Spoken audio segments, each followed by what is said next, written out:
I went to Phuket and found that turquoise blue paradise, the sun shining, and a chill Zen vibe. But then I looked around and thought, wait, are there only hot Russian women here? Where are the locals? Why does everyone come here? I kept hearing people speaking Russian everywhere. During the day, it really felt like paradise. But once the sun went down, boom, it turned into a whole different world. Neon bars popping up everywhere, pure chaos, and women grabbing you by the arm like you're the last Coke in the desert. Then you give one of them some attention, throw out a compliment. What a beautiful lady. And the reply comes back in a nasal voice, I'm a lady boy. You've got to be kidding me, right? And as if that wasn't enough, I even heard about those so-called ping pong shows. Naive as I was, I even thought about grabbing my racket, but they quickly explained it involved a ping pong ball, a balloon, and an anatomical trick I'd rather not go into detail about. All I could think was, my God, what is this? Phuket is the real combo. Paradise and hell at the same time. Want to know what it's like? Come with me and I'll show you. Number 1.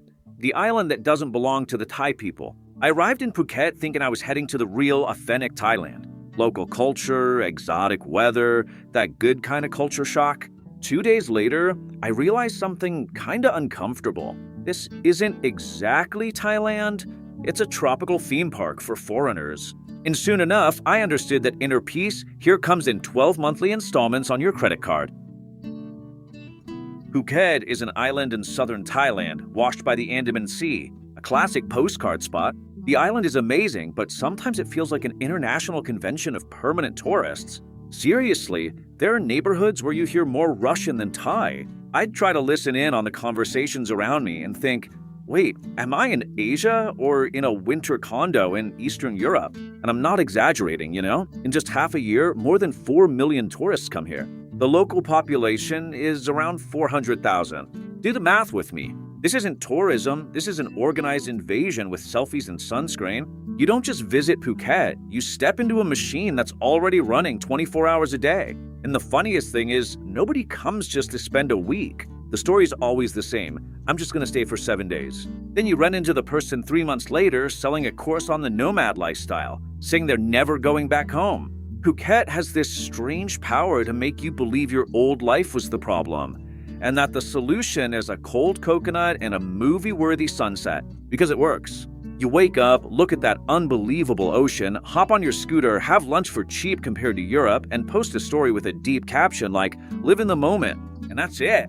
In 48 hours, you already feel spiritually enlightened. But behind the Zen vibe, there are lines, there's traffic, there's construction, prices are inflated, rent keeps going up, and the whole island is set up to please people who pay in dollars.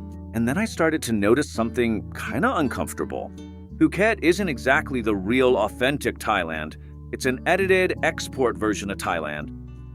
With public beaches surrounded by hotels, restaurants hidden behind ugly signs, luxury villas next to chickens running in the street, and Porsches driving down roads that look like shortcuts through a farm. It's a chaotic mix. During the day, you're in paradise. At night, you're in the neon lights, the noise, the chaos. It's like that person who seems balanced on Instagram but is a mess in private, you know?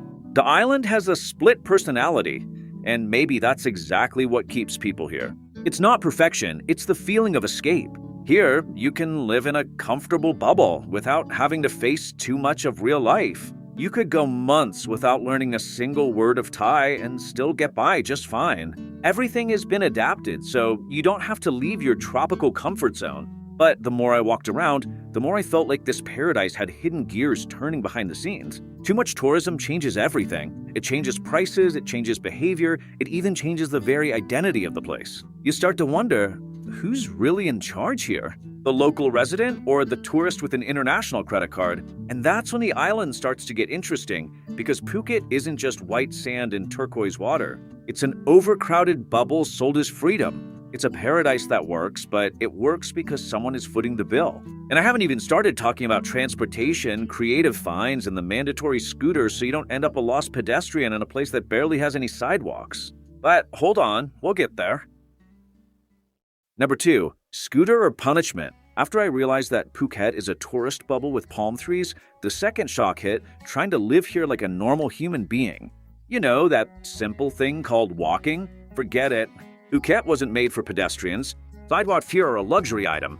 Sometimes the sidewalk starts and ends at a pole or a hole, or just disappears, right? You're just walking along, minding your own business, and suddenly you realize you're now part of the road, fighting for space with pickup trucks, scooters, tuk-tuks, and a 2003 Corolla that's clearly given up on life.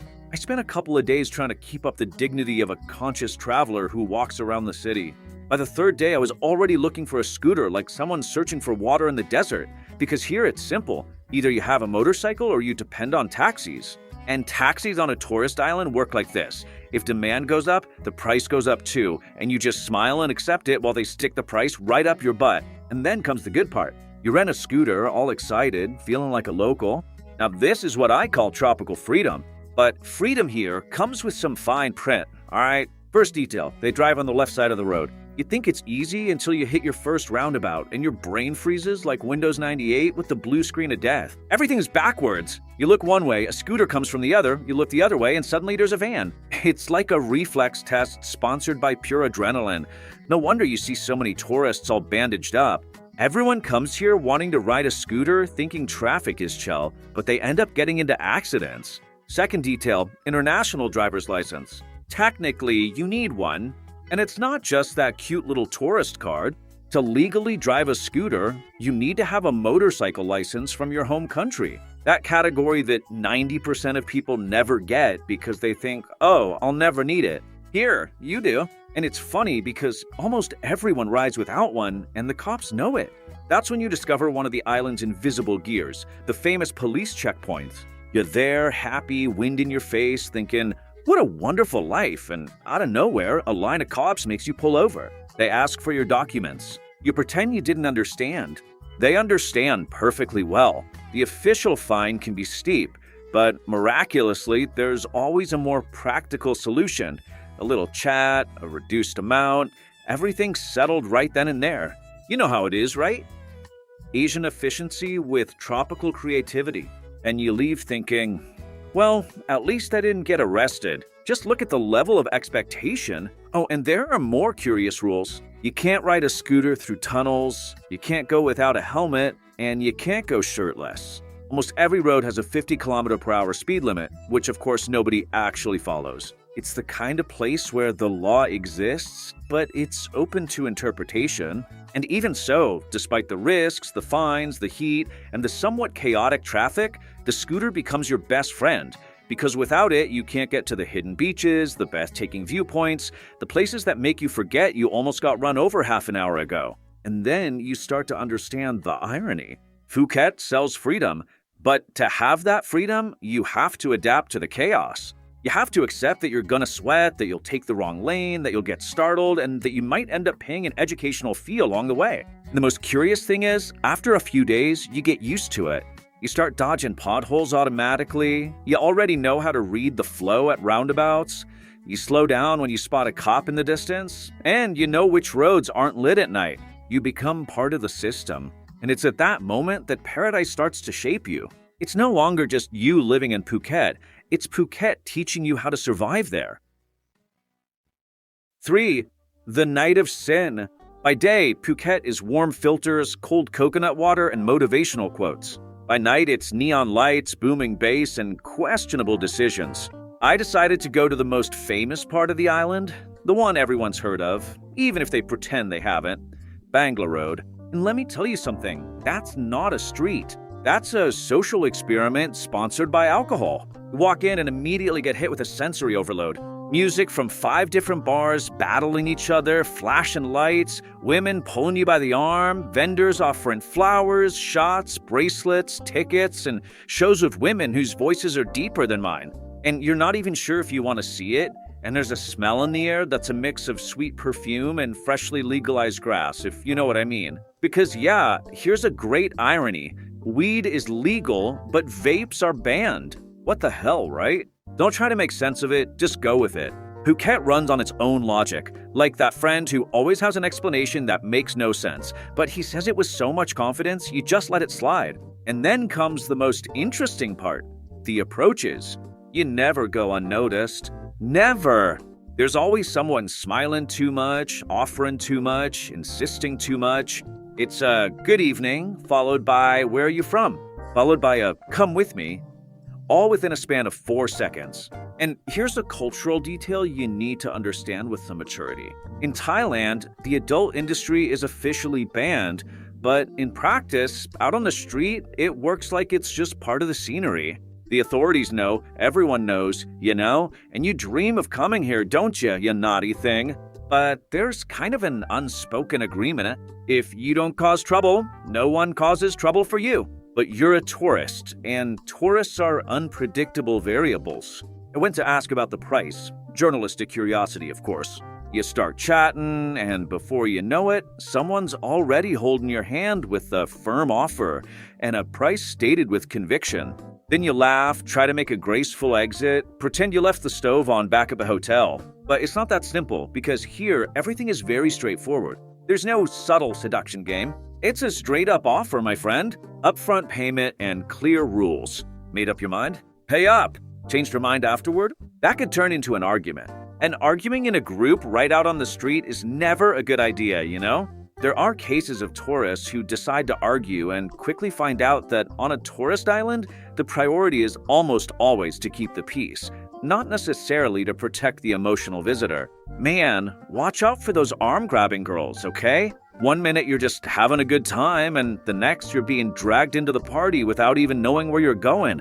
When you asked if she was a lady, you got that classic, "I'm a lady boy," with that stuffy, cold-ridden uncle voice. That's when things get tricky, huh, player? Rule number 1, don't overdo it with the drinks. Because what if the next day you wake up limping, with a suspicious pain in your butt, and you can't tell if it was a party or a punishment? Then it's game over. And in the middle of all this chaos, there's still the showbiz side of things. Huge clubs, like Illusion Phuket, which has been ranked among the biggest in Asia. Insane setup, international DJs, giant screens, light, smoke. It's the kind of place that makes you forget for 3 hours that tomorrow it'll be 95 degrees and you'll be full of regret. That's Bangalore Road for you. A mix of Las Vegas with humid heat and Asian improvisation. And the most interesting thing is how everything exists side by side. The police station's right nearby, the patrols keep going, the bars stay open, and the tourists keep paying. It's an ecosystem. And as I walked around there, dodging invitations, people grabbing my arm, folks offering ping pong shows, which I'd rather not even Google if I want to sleep peacefully later, I realized something. Phuket isn't ashamed of anything. It puts everything out there. You're the one who decides how far you want to go. During the day, you buy coconut water. At night, you buy experiences. And the island never judges. It just charges. Number 4. Island of improvised luxury. After a few days here, I started to notice something nobody really talks about. Phuket isn't organized. It works, but organized isn't the word for it. It's like the island got rich too fast and is still trying to figure out what to do with it. You walk 5 minutes and see a luxury villa with an electric gate, an infinity pool, and a shiny imported car in the garage. Then you turn the corner and there's a chicken crossing the street, power lines hanging like a temporary setup, and a restaurant hidden behind a sign so ugly you'd swear it was an auto repair shop. And of course, the restaurant is excellent. Here, you quickly learn not to judge a place by its appearance. Sometimes the best place on the island looks abandoned from the outside, while the prettiest spot on the street serves just okay food at European capital prices. Phuket is this constant contrast, a Porsche crawling down a bumpy road, a scooter weaving between brand new SUVs. A premium condo with a movie-worthy pool and mold in the bathroom because the humidity spares no one. No matter how much you pay, the weather doesn't care about your status. I stayed in a beautiful place, big balcony, gym, everything worthy of a drone shot, but there was rust on every metal piece, and bugs would just show up out of nowhere at night like they were checking out the decor. Here, you pay a lot, but you're still in nature, and nature doesn't care about your lease agreement, and the city itself feels like a big village that just kept growing on the fly. Construction everywhere, trucks driving by all day long, makeshift gas stations selling fuel in glass bottles by the side of the road. Yes, gasoline in a bottle. Old school entrepreneurship, tropical edition. There are neighborhoods that look like a slice of Europe was dropped here. Gated communities, trendy coffee shops, beach clubs blasting electronic music at 3 in the afternoon like nobody has bills to pay. And right next door, there's a street with no sidewalk, no decent lighting, dogs sleeping in the middle of the road, and construction kicking up dust. It's an urban Frankenstein. half resort, half village that just made do however it could. And then you realize something else. Here, there's no such thing as I'll just walk around and stumble upon amazing places by chance. Without a plan, you won't find anything. A lot of times, the amazing restaurant is hidden behind an ugly storefront. A good bar is inside a building that looks like a warehouse. You have to know exactly which door to go in. Phuket isn't that sterilized paradise, all standardized and catalog clean. It's beautiful, but messy. Wealthy, but improvised. Premium, but with visible cracks. And maybe that's exactly what keeps so many people here, because it's not a picture-perfect movie set. It's a real paradise with exposed wiring. 5. The price of paradise. After a few days living in this mix of luxury and improvisation, I started asking the question nobody likes to ask when they're enchanted by the sunset. How much does it really cost to live here? Because spending a week here is one thing, living here is a whole different story. So I went to talk to people who had already been in Phuket for years. The story almost always starts the same way. I came here on vacation, fell in love, and stayed. It sounds like the plot of a tropical romantic comedy, but the third act almost never shows up on Instagram. Rent here is no joke. A nice apartment in a good area with a pool and gym in the building easily goes for 35,000 baht a month. Add in the electricity bill, and here, air conditioning is a survival essential. Water, internet, the costs just keep going up. Want a house? Want a villa? And the price goes up right along with it. And here's the thing, after the pandemic, prices skyrocketed. There were people renting big houses for 50,000 baht who saw it jump to 120, 150,000 on a new contract. That's the market saying, welcome back, now pay up, white boy. And then comes the part nobody factors in, international school. If you have kids, get ready. Good education here is paid, and you pay in dollars disguised as baht. It's easily 15,000-20,000 a month for a decent school. In kindergarten, that's a whole other cheerful bill. Oh, and visas, because living legally in Thailand isn't just a matter of saying, I want to stay. There's student visas, business visas, retirement visas, each with its own bureaucracy and cost. Want to start a business? Add another considerable amount to the bill. And you still need to maintain an office, an accountant, and all the paperwork. 150,000 baht just to open a company?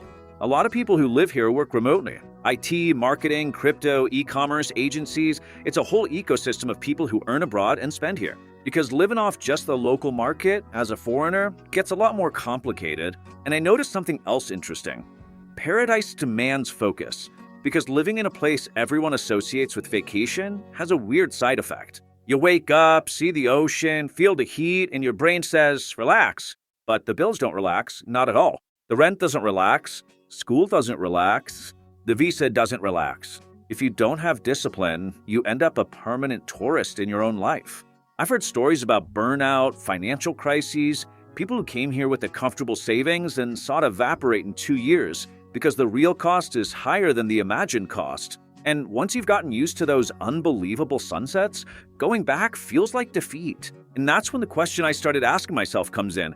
Do you want to live at the beach, or do you want to live in the illusion that your life will get better just because the view did? Because living in Phuket can be amazing. Great weather, beautiful ocean, awesome food, and a constant feeling of I made it. But it's not a magical escape, it's regular life with a pretty backdrop. And regular life includes bills, pressure, planning, and sometimes a tight squeeze. And maybe that's the biggest shock. Paradise isn't cheap, and the highest price isn't the rent. It's the responsibility of maintaining the lifestyle you chose. Phuket doesn't stop you from staying, but it also doesn't guarantee you'll make it. After all that, traffic chaos, rising rent, neon lights at night, endless construction, mold in the bathroom, and chickens sharing the street with Porsches, I stopped and thought, why the hell does everyone keep coming here? And even more, why do so many people stay? Because despite the cracks, Phuket delivers something few cities do, a feeling. You wake up and there's an incredible ocean right in front of you. You hop on a scooter and in 20 minutes you're at a lookout that looks like a wallpaper from the movie Avatar. You see a sunset that just shuts down any rational argument. People don't come to Phuket because it's perfect. They come because they want to feel that life can be different, even if it's just for a week, even if it's for a year, or until the credit card maxes out. Phuket isn't the answer to your life, but it's a dangerous break, way too beautiful to ignore. So tell me, would you just come here for vacation, or would you risk staying? If you made it this far, comment Phuket, and don't forget to share this video with that friend who's going to Thailand with you. Oh, and don't forget to check out another video about this beautiful place that's showing up on your screen. Thanks everyone, and see you next time!